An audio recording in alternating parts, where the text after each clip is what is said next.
So the Wizardlord Phoenix Tier 5 Wizard in BT6 is a tower that we haven't exactly been seeing from too much, and today we have a great reason to actually check it out because of some very good buffs. Now I can assume that the majority of you guys use the Melopath Wizard because it's just such an awesome tower. I mean, the Dragon's Breath, a fast attacking tower, it's super reliable, it has the Wall of Fire which just stops small Bloons right in their tracks. And one of the first changes that have been happening in this latest update is that the Summon Phoenix is actually a little bit cheaper now. It's about $1,000 cheaper. This is a huge change in my opinion, just because the Summon Phoenix is such a great tower which now attacks with 2 projectiles, by the way, if you guys have been keeping up with those changes. But the main guy of the party is the Wizardlord Phoenix himself, and this guy's DPS just skyrocketed in the latest update. So what's been happening in the latest update is there have been 2 changes to the DPS that his attack applies. The first change is that the damage got increased from 10 to 30, which is insane. It's a 3-fold increase. And then the duration of this DPS effect got increased from 3 seconds to 15 seconds. And now, guys, this comes out, it was previously 30 DPS in total. Now it comes out to be 450 damage per second just from this DPS effect that this Wizardlord Phoenix applies. In fact, here's what I'm going to try and do. I'm going to try and send in 999 ceramics from round 99 because it increases their HP, and I'm going to fortify all of them. I'm going to set this guy to close, and my theory for this one is actually that it's actually dealing with him. Look at this thing. So I'm setting this guy on close, and my theory is that you want to have it on close. You just want it to touch the Bloons once, and then the DPS effect is going to do its thing. So I'm very excited to try this thing in an actual game. So for today, I was thinking let's try and get 2 million pops on this guy and see if we can make it happen on an intermediate map. So let's go on cards and darts for a second. And I'm just questioning if we're going for the Wall of Fire now, or are we buying Gwen? I think we go for the Wall of Fire, actually. Just secure the early game. I brought Gwen because Gwen gives a 10% attack speed bonus to all of the Melopath Wizards, and then it goes up to 20% when she hits level 18. So that's like just some free attack speed that we're definitely going to need on this one. Alright, so let me just get Gwen real quick, and then ideally I would want to get some discount villages going, honestly. Let's just have Gwen like this. She's not gonna be able to attack anything from here, right? Alright, so what do we do for this one now? The Dragon's Breath is ways off, and I don't want to be buying other towers because they're gonna be stealing pops. So is this gonna be enough? I think we switched to first now. Was that a little bit too late? I see a huge wave. Wildfire is gonna hold them. These guys as well. No, that's a yellow Bloon that's leaking. Alright, what if I buy a village? And the idea with this village is that once you place it, it gives a little bit of extra attack speed to all of its towers in its radius. So maybe this little bit of attack speed is gonna give us like an extra attack or something like that. Need the Wall of Fire right now. There we go. Oh my god, did I actually do it like this? That's ridiculous. Alright, this can be a tricky round, I feel like, because we're gonna have some purples, and those purples are gonna shut off the Wall of Fire whenever they come in contact with it. So we defeated the... I guess we are gonna defeat the the regrows, but how is the purple thingy gonna go? This Dark Monkey is not dealing with them, by the way. Oh, we're gonna need to find another tower for these guys as well, it seems like, yeah. Alright, so another way that we can do this is just by getting a Beast Handler, and I've been avoiding doing this actually just because it's getting us further and further away from the Dragon's Breath. I also wanted to get like a discount village. You know what, we're gonna do what we have to do, so let's just have it like this. I think we just actually have the dart on first just for a second, now move it back and close, and then I'm gonna have the Beast Handler on strong, so it's focusing down the purples, and then whatever of these purples the Dark Monkey misses, hopefully the Beast Handler can pick up. And how is it looking? Let's move the guy towards the back, and I think we...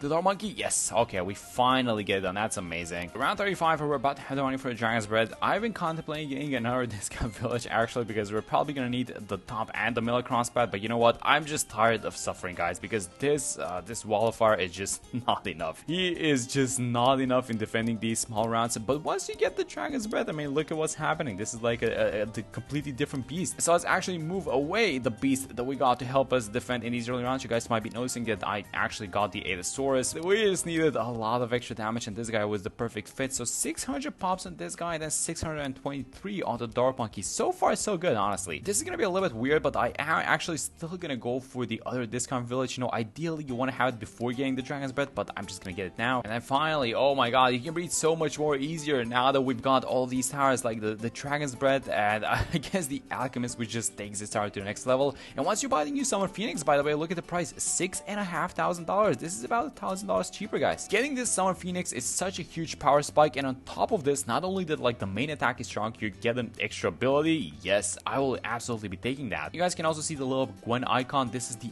10 extra percent attack speed that we're getting from Gwen, which is going to be bumped up to 20% eventually. But the thing that's actually most pressing for us right now is round 45, actually. So this round 45 is going to have a bunch of camp purples, and one of these villages is going to have to go to the MIB. Now the question is, well, first off, which one, and second off, if we're gonna have the money. So hopefully we do. Getting the radar scanner, 6.8k, we're really close. Oh my god, it's $300 off, no way. It's only a handful of these guys though, so maybe we can kind of make it happen with the dinosaur. We're gonna lose this one, but I'm gonna retry it actually. So there's only like, how many is this? Like 10 of these guys, maybe even less than 10, but I see one making it to the other side, so hopefully we hit that one. There's one more, please hit this one as well. Yes, there we go, the dinosaur coming to our rescue again. That's crazy. Let's move him back. Let's have the alchemist set on first, and finally getting the MIB. I know this is like a super early MIB, but this is gonna be happening again for the 8th, and now this purple problem is finally done. And now look at these purples. Yep, we don't care, we can pop purples with fire. These guys, I bet these guys are super surprised. They're like, these guys, he's defending with fire, we're just gonna walk through. Nope, MIB village. I'm actually so relieved that I can deal with purple balloons now, because it's probably footage that I'm not gonna show you guys, but I did struggle a lot on 25.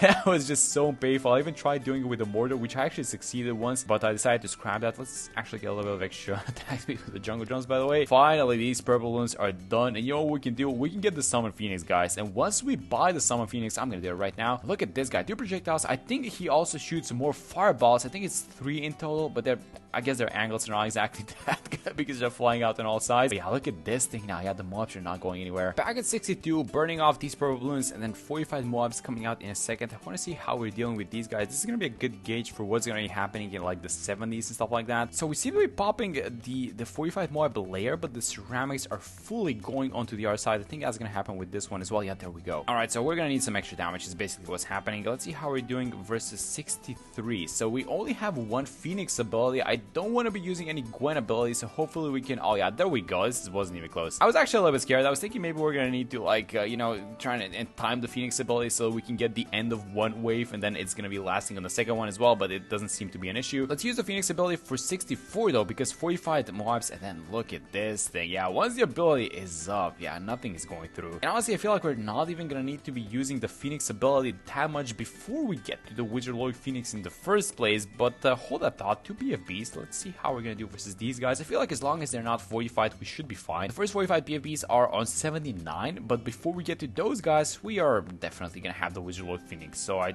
think we're actually fine. Alright, so we're at $43,000 in, and round 75 is incoming. I want to do a quick pop count check, actually. This is going to be really important because we want to be saving as many pops as possible. So 700 on the Beast Handler, 787 on the Dart. I think Gwen is at 0. Yeah, there we go. And then the Alchemist is probably, yeah, this guy is starting to get some pops. I know it's only 2,000, but I do plan on getting the Call to Arms and eventually the Homeland Defense if we can afford it. And the problem with this Alchemist is that I upgraded to the 420, and the Perishing Potions give extra damage to mob class balloons, and they can remove the 45 property from small balloons. So once you use the Call to Arms or the Homeland ability, this guy is gonna go ham. So we have to be really careful. And actually, look at 75. Are we gonna be dealing with these guys? Okay, let's use the Phoenix actually. Let's see if we can deal with all these leftovers. That's a lot of balloons, by the way, in one single spot, because it's like 3 BFBs popping at the same time. And we do deal with 75, but is the Phoenix gonna stay on screen for 76? We just needed a little bit of extra damage. It is staying on screen, that's good. Oh, I think we timed the ability perfectly actually. Even if it disappears now, yeah, totally fine. There we go, that was amazing. Remember how I told you guys that we're gonna have the Wizard Lord Phoenix before the 45 the BFBs around 79? It's gonna happen, but it is a lot closer than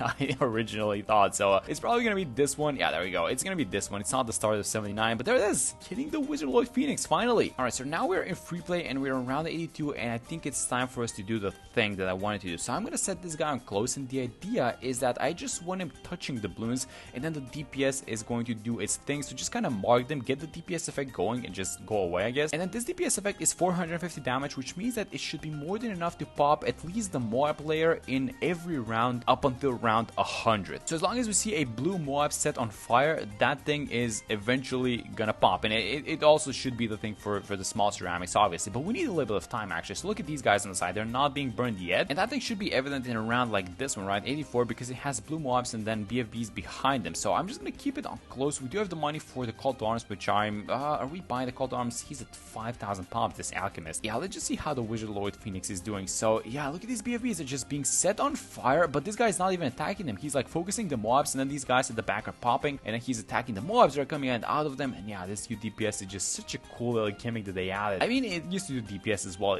before, right? It's just that they amped the damage by so much is that this DPS is like a thing of itself now within the tower, it seems like. Alright, so let's actually try strong targeting for a second. We're targeting the BFBs, but we're just kind of touching all of the other small balloons on their way, and the DPS, you know, just being set on fire seems to be more than enough. I mean, look at this DPS, guys. Yep, I feel like 450 DPS might have been a little bit too much, huh? Alright, so first DDs, let's see how the DPS effect does versus them. It just burns them off in a second. Alright, that's not even close. I mean, honestly, does like the targeting even matter on this guy? Because he attacks with 3 projectiles, so like all of the balloons in its radius are guaranteed to have the DPS effect applied onto them. So, alright, maybe these 45 mobs are gonna stand a bigger chance. I'm gonna just speed things up for a second because there's UMGs behind them, but look at these 45 ceramics. So they are being set on fire, they're popping before they make it on the other side, which is an amazing sign, honestly. Alright, so I'm actually gonna switch this guy to first. I tried close and strong for a second. Close was kind of fine. Strong was not as good, honestly, because it was still attacking. There were so many balloons on the screen that it's still attacking like the UMGs and PFBs, and it's not setting the ceramics on fire, which is a little bit of a problem. So let's just keep it up first for a second, and we can micro it if necessary. You know what's actually amazing so far? The fact that this guy is not needing any additional help besides, you know, the alchemist that we currently have, which is a 21,000 pops. Alright, huge problem.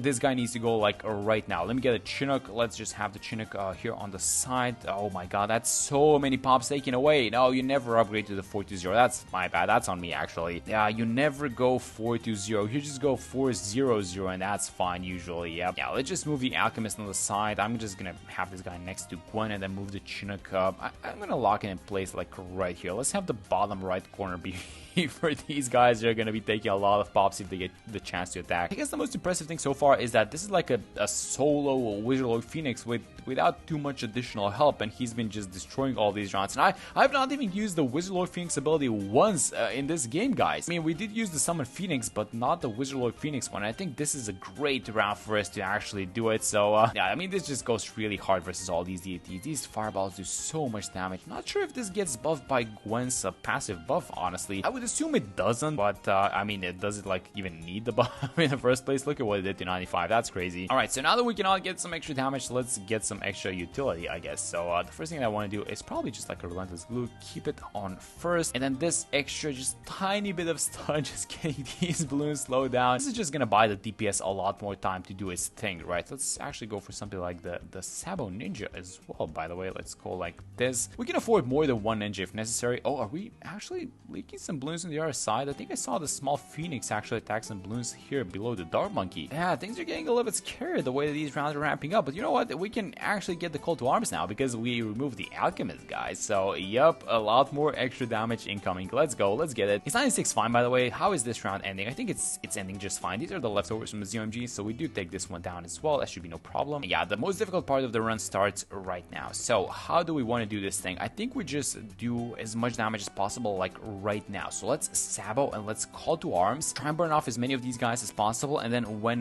the call to arms runs off, I think I'm going to use the Wizardloid Phoenix ability. Actually, let's just try and see how many of these balloons we can get rid of while they're at the start. Hopefully not too many of the ZMGs pop, actually. And there we go, I think both of the abilities ended. So let's use the Wizardloid Phoenix ability now. We should have gotten an overclock, by the way. I just totally forgot about it. But here goes the Wizardloid Phoenix ability, which is going to wipe the rest of 98. We do have the money for an overclock if we needed to right now, by the way. I'm actually going to skip on it. Yeah, this tower seems to be doing so well that it's just playing off of the DPS in a way, right? So I don't think the overclock is necessary. Alright, so let's move it to strong now for these 45 DDTs. Just apply the DPS effect to them, honestly, and then it should take care of business by itself. Let's freeze them. Buy the DPS a little bit of time to do its thing. I'm gonna set it back to first, and that should be it, right? I mean, are we burning those guys down as well? That's close, though. Yeah, let's just freeze these guys a little bit earlier. So just like freeze them now while they're in the range. I think we're doing amazing. That was a great freeze, actually. We caught them all together in one spawn. And is the DPS effect doing its thing? I think it is. 2 DDTs left, 1 DDT left. That's super close at the end. And yeah, the Summon Phoenix. Yes, the passive one taking care of business. Okay, so let's do this one like this. Let's use the call to arms as soon as possible. How are the pops doing, by the way? This is gonna get close. We need to pop this entire thing, essentially, with the Wizardloid Phoenix only. So do the call to arms. It's gonna expire. Let's do the Wizardloid Phoenix ability now. How's the DPS looking, by the way? The DPS is looking 5, right? Let's use the call to arms again. We're gonna have one more Wizard Lord Phoenix ability if necessary. Let's just check the pops. 73k pops so far. Yeah,